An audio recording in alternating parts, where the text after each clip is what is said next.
Hi, the SI meteorologist Paul Dorian here on Wednesday, October 19th.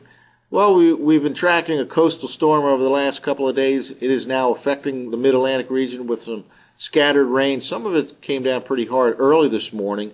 This afternoon will present kind of a different kind of a pattern where we have more convective activity, possibility of some thunderstorms, and some of those could develop into strong to severe levels. So we'll have to watch for the development of that over the next several hours here. Let's take a look at the latest surface map. A double-barrel low-pressure system. One low is situated over the Georgia coast. This is the low that was over the Gulf of Mexico earlier this week. It's moved up into the southeastern part of the U.S., and it is actually weakening. The main low for this particular storm system will eventually be this Ohio Valley system. All of this is moving in the general direction northeast towards the mid-Atlantic region. Now notice there's a warm frontal system that's situated right now just to the south of the Washington, D.C. area.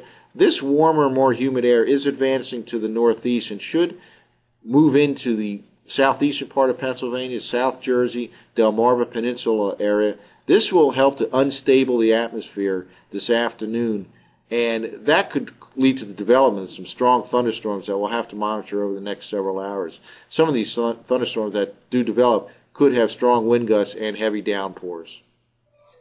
Well, here's the latest IR satellite loop. Again, a couple of features to note. First of all, there's a lot of this tropical moisture along the east coast, riding up the east coast and sending some rain into the mid-Atlantic region. Meanwhile, out of the Ohio Valley, there's a secondary low. This actually will become the dominant low over the next 12 to 24 hours or so as it slowly moves to the north into the eastern part of the Great Lakes. There's some cold air associated with this particular low. In fact, in St. Louis right now, where Game 1 of the World Series will begin tonight, it's quite nasty with light rain and temperatures in the low 40s. Tonight, you can expect windy conditions with wind chills in the 30s. Quite a nasty situation out here for Game 1 of the World Series. Now, some of that colder air will tend to make the atmosphere somewhat unstable this afternoon into this evening. All of this plays a role in the potential for some strong to severe thunderstorm activity this afternoon and this evening in the mid-Atlantic region, especially from Washington into southeastern Pennsylvania across to South Jersey and to the East Coast.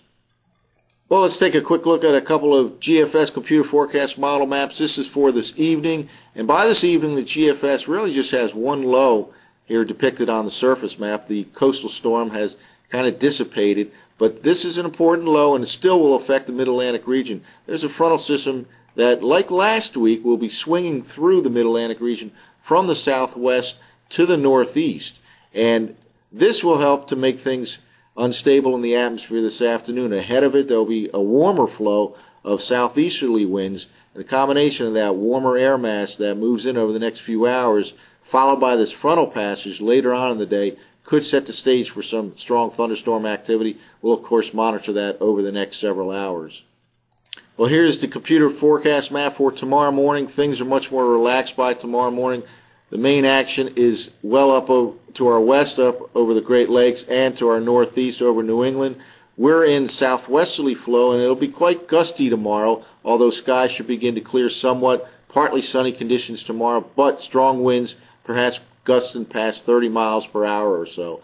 But the good news is that this midweek rain will set the stage for a pretty decent weekend. This whole system here moves to our north and east by the weekend, and it should be mostly sunny both Saturday and Sunday throughout the mid-Atlantic region, with temperatures on the cool side, but not bad at all for this time of the year. So we'll monitor the potential for strong to severe thunderstorms this afternoon into early this evening. I'm the SI meteorologist, Paul Dorian.